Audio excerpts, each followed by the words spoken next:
If your LG refrigerator is leaking water from the bottom, there are several potential reasons for this issue. The problem may be due to a clogged defrost drain, a cracked drain pan, or a faulty water supply line. To address these issues, start by inspecting the defrost drain, as it can become clogged with debris or ice over time, hindering proper water drainage. To fix this, turn off the refrigerator and let it thaw. Then flush the defrost drain with warm water or use a soft brush to remove any debris.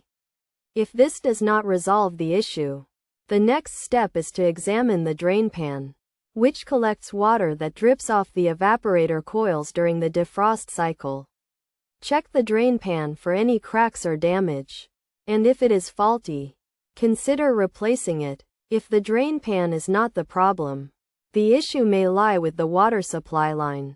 Inspect the line for any signs of damage or ice buildup.